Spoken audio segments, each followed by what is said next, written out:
words. It's the words that we're putting into the ether.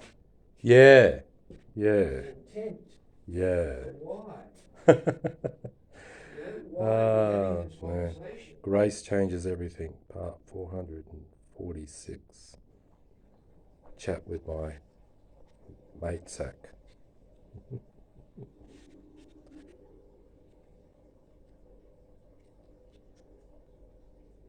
We were talking about the vibrational energy in the universe from the creation.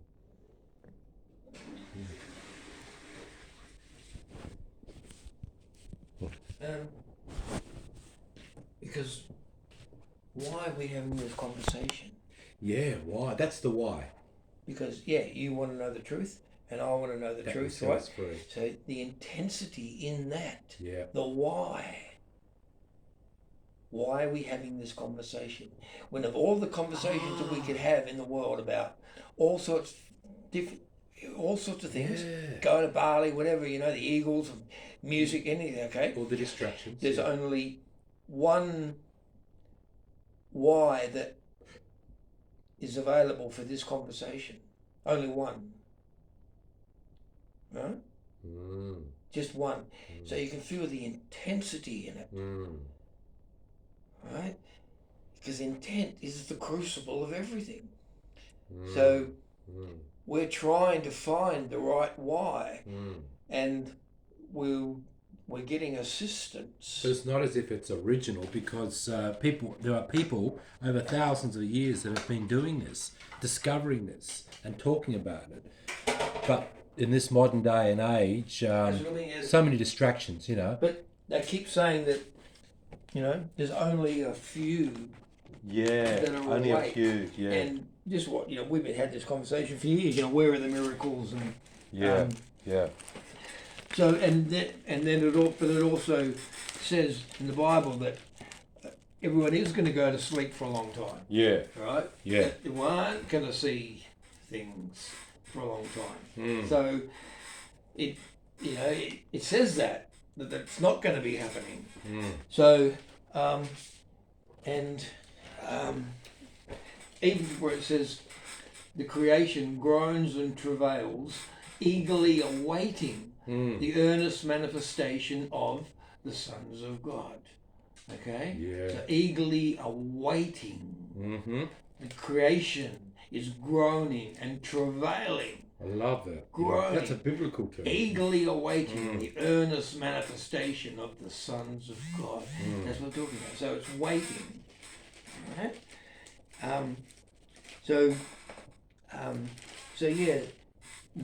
The right why, it's that innocent little child why. Yes. That's the one. And we'll know within us if that's what we're using or not. But we have to understand that that's what we need. And I can sort of feel that that's a bit of what's going on here at the moment. Yep. Right? There's a bit of innocence here. Okay? There isn't that sort of locked in bit of conceit or belief of anything, or no, I don't see how that could work. I know that sounds a bit dodgy, because that's all head. What, you lost? No, you're right. That's all the head stuff, right? Yep.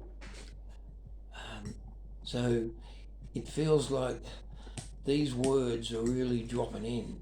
Yeah. Anyway, okay. I love that part about the why. Yeah. As if Heavenly Father was, the times come where he's gathering his children, and these conversations are opening up a door for all these true miracles to happen, because Jesus said we'll do more than him before the end. And I feel this is sort of leading to this time even when the two witnesses come back breathing fire from heaven, come to earth. I just think we're being prepared to join the ranks of the, not that we're better, but better off. Well, look, put it this way. There's intelligence. He's not going to lose one. No. So whoever are the children, whoever they are, eventually we're all going to get back together, right? Yeah. So you don't have to worry about that. No, once you believe, You just got to make sure that you are there, right? Because none of the children know they're the children either. You know what I mean? No.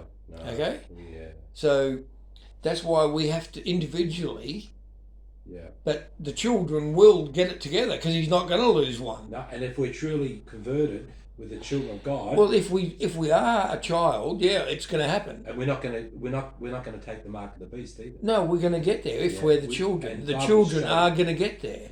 Every one of them. He's not going to lose one. Yeah.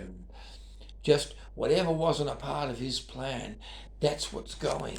Yeah. And it was never meant to exist in the first place anyway. Yeah. So we'll all get over it. Yeah. You know what I mean? Because it's dodgy stuff. Okay, there might be a few screams and that, but yeah, it'll be gone. Yeah. Yeah, trying to make a joke about it. I'm in a lake of fire. What a moment that's going to be, because see, Sludge Boy, he's indestructible, right? He can't be destroyed because of who made him, because of who his mother was. Sophia. Okay, yeah. The archangel, first female. Well, but creation angel. Yeah. He is a child of a creation angel. So in other words, he is indestructible. He can't be destroyed. No. Right? But he can destroy. He was others. made, but he can't be destroyed. No. That's quite because he was made by a creation angel. And when they make something, it doesn't get destroyed. Right? So how is he going to be destroyed if he can't be destroyed? But he can be chained up, sort of like in his own realm. No, it's worse than that. It's kind of okay. He's going to be destroyed, but he can't be destroyed. So how can he be destroyed? By having nobody to serve him. Like, I mean, when I say that... No, okay. The point I'm trying to make is... I mean, no human child of God. The only thing... Demons. The only thing that can destroy something that can't be destroyed is a lake of fire. Oh. Right? It's the only thing that can destroy something that can't be destroyed. So it's going to be... That moment will probably be a moment that is never ever going to be repeated ever again. Yeah. There will never be another lake of fire, because that's the only thing that can destroy something that can't be destroyed. Those people that are in hell that are cold, you're complicating it. All I'm trying to say is God's going to have to produce something extra special to destroy something that can't be destroyed. Right? Yeah. So he produces a lake of fire. For the devil and his demons, which is created. Yeah, but what a moment that's going to be. Because to have that appear in creation, a lake of fire. At the moment, there isn't such a thing. Right. God's going to have to make one. Oh, okay. You with me? He's going to have to produce a lake of fire. Because that's the only thing that's going to destroy something that can't be destroyed. And everybody... And it's a one-off. Yeah. It's a one-off. What about the people, humans? Well, everything that's like, who get to hell. Everything that's associated with that. Him. Everything, that's... serve the Lord Lucifer. There's a lot to it, tied to it, everything.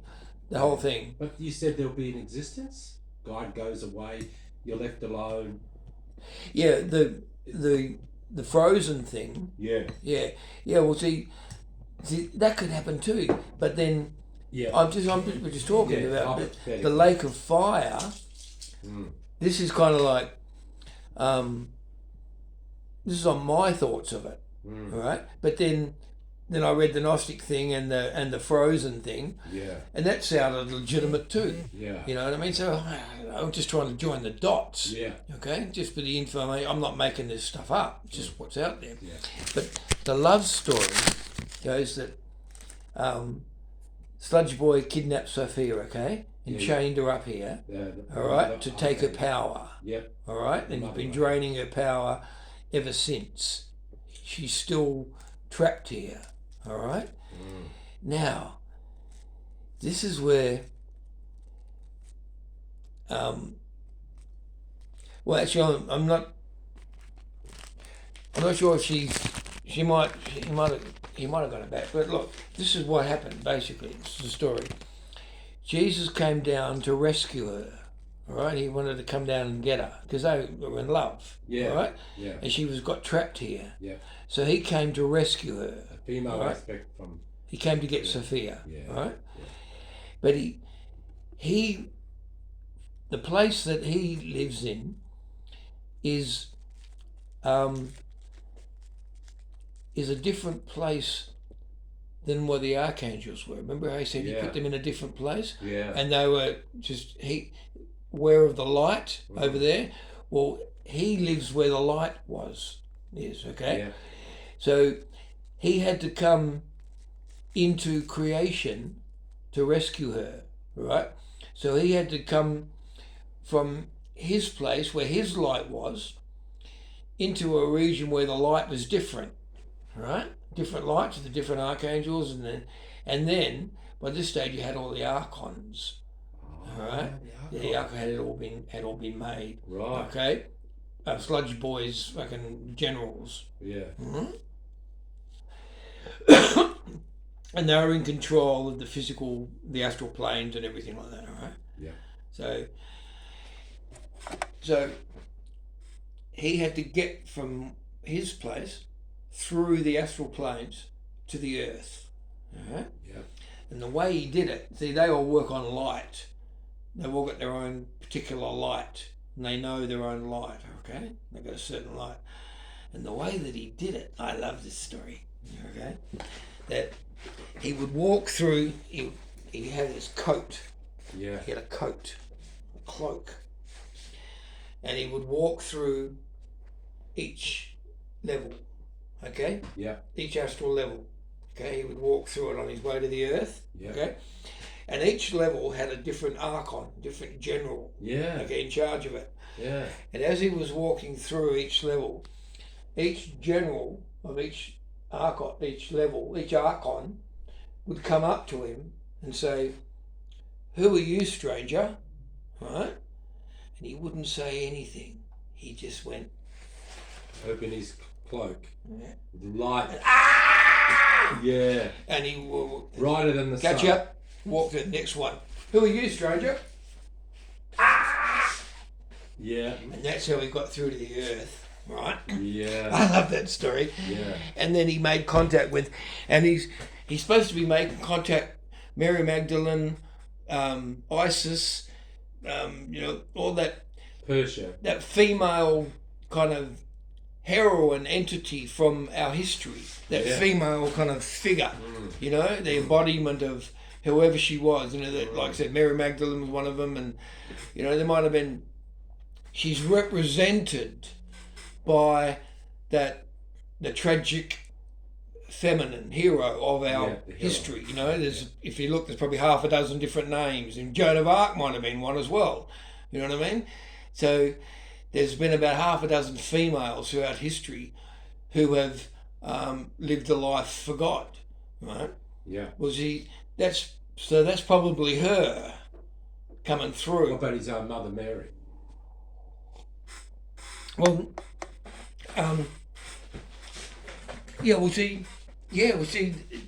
she would have been an aspect of it, of course. So all the beautiful, all the female children of God are all aspects of Sophia. Wow. What about Lilith, Adam's first wife? That's another story. Let's not spoil Who created her? Just want to know who created her. Lilith.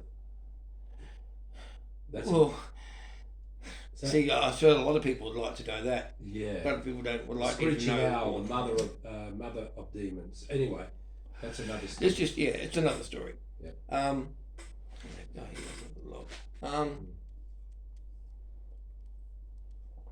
So he's been rescuing her the whole time. Alright? So, yeah, it's a beautiful story. Yeah. It's a beautiful story. And that's the Gnostic lost books or versions. Yeah, that's the Gnostic story. And Satan was in the void. He was an offspring of Sophia.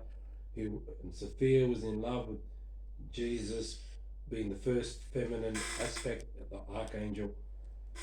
And somehow she produced Satan, but he turned out to be an abomination, an abortion, and he somehow ended up on the earth, which was all meant to be to tempt mankind, torture, kill, destroy, and thieve.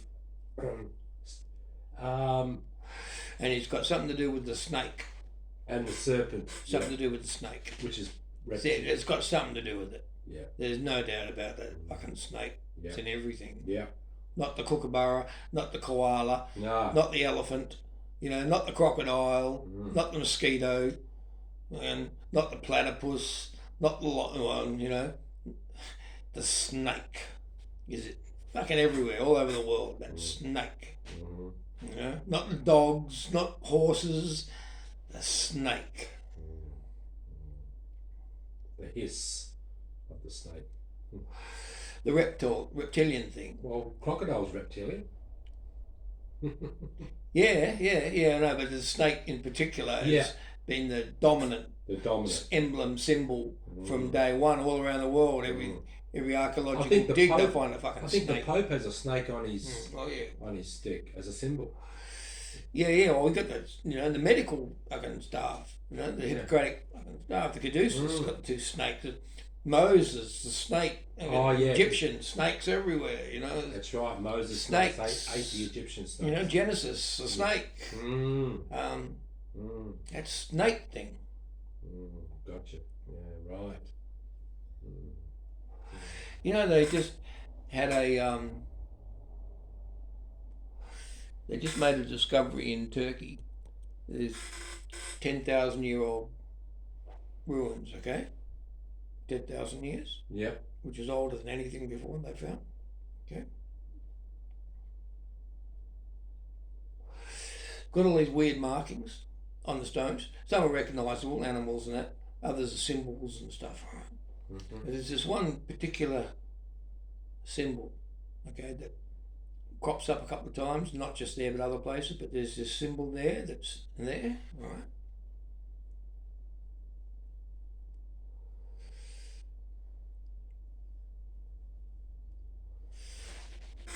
This will freak you out a bit. It's quite an unusual looking symbol too, okay? All right?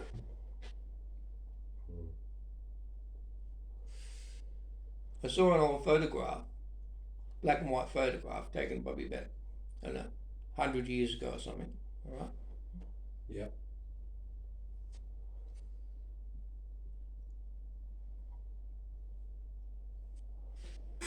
One of the white settlers here took it. Australia, yeah. Of one of the Aboriginal lawmen. Yeah. Kadachi man. But back when they were still, you could still find them, the real ones, okay? Because it was over 100 years ago, so you still had a lot of the real Aborigines stuff going on here. Yep. Not anymore, it's all gone. But back then, there was still a bit of it left. Yeah. Right? It was just dying out, but there was still a bit of it left. Okay? You could go walk out and you could find them. Right? These are the Featherfoots. They're magicians. Okay? They're lawmen. Right? So, took a photo of this Kadachi man. Grainy photo, okay? On his stomach was that fucking symbol.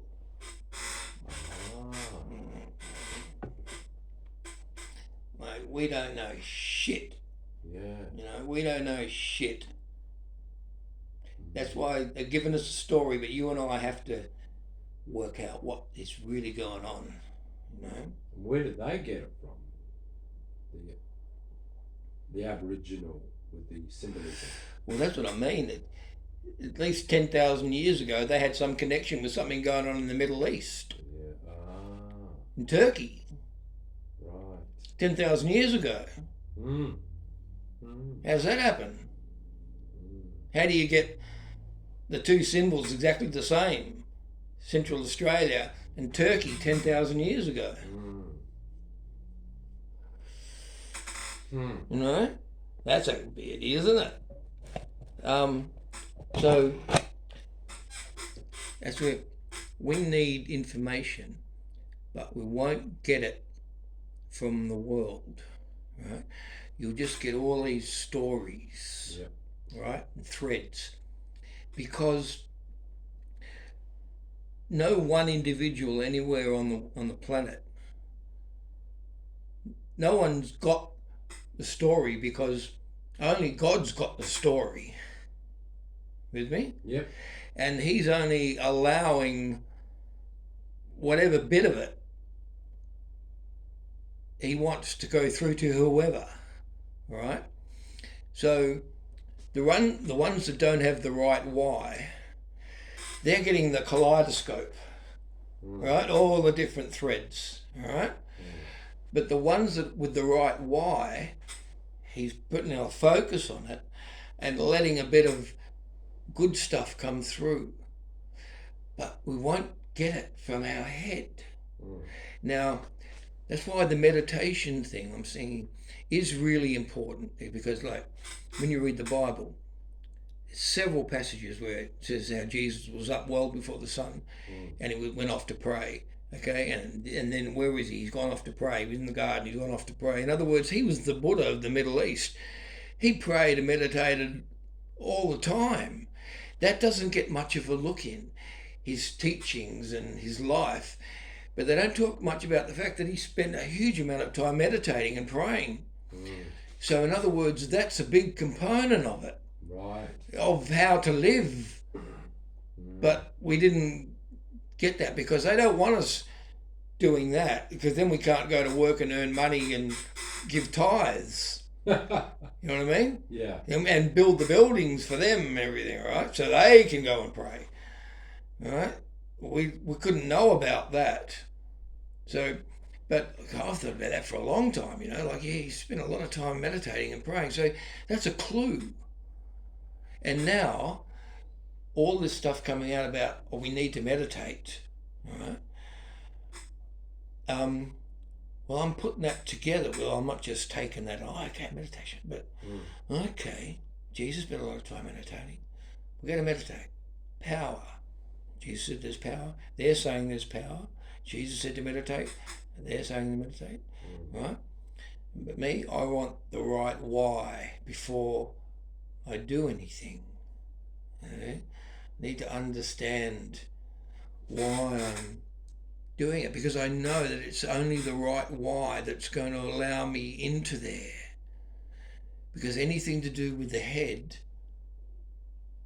is not going to get in there, right? And by definition, the why belongs in the head. It's a question. Yeah. All right? So it's the Why? territory of the head. Yeah.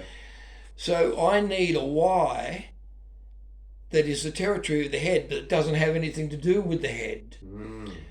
I've got to find my special, sacred, innocent why, the little baby that hasn't had anything come in yet. Just, oh, wonderful, love, your daddy, I think, oh, love, love, you know. I need that why. That's not a, but why is the domain of the head. Why? To ask the questions, the curse of the male. Yeah. Why? Right? So I need a why that's going to be quiet and not going to ask why. That's a... Yeah, an oxymoron sort of thing. Oxymoron. Yeah. But, so it's not easy. Yeah. You can't just snap your fingers and get enlightened. No. But you got to start it's breadcrumbs. You've got to start down the path. Yeah. And having these little chats, Yeah.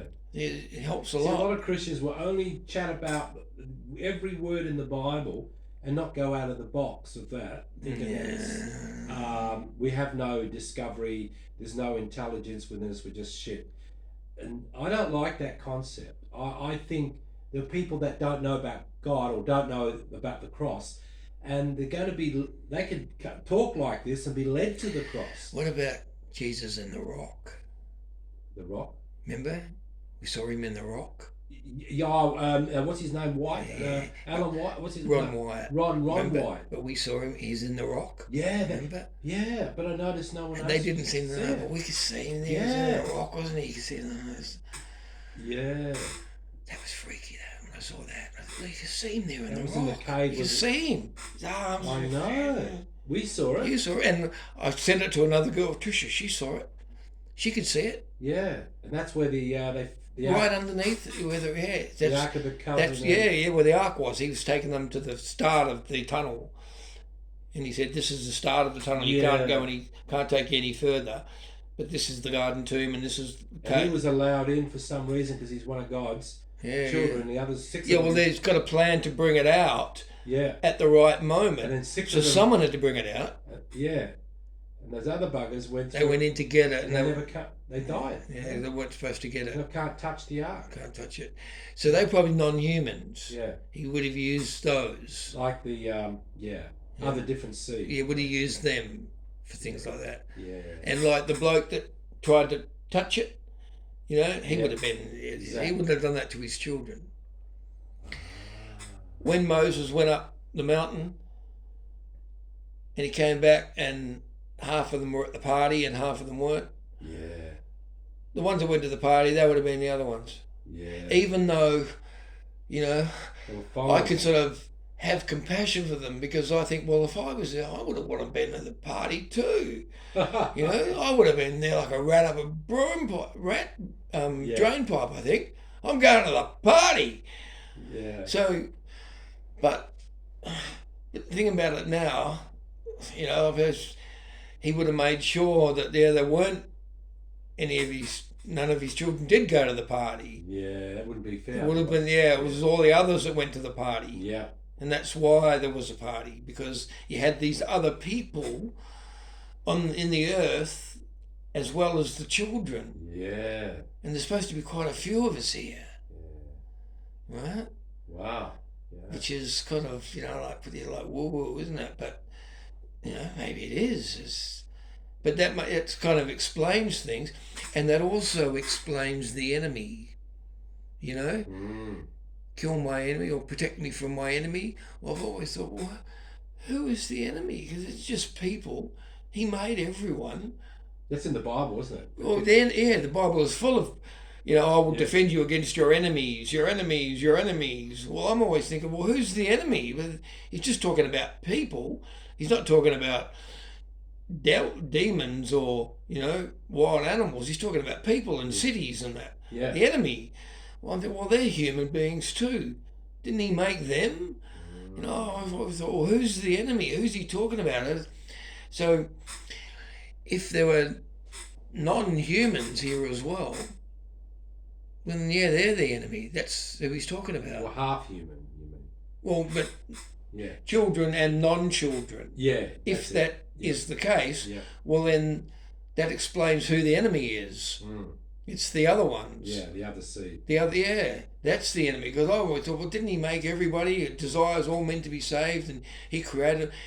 But so I've got to try to work out how that works, because he's always talking about the enemies. The Old Testament is full of, destroy my enemies. David came and killed the Canaanites, and and took Jerusalem and all that sort of stuff, and Jericho and Sodom and Gomorrah.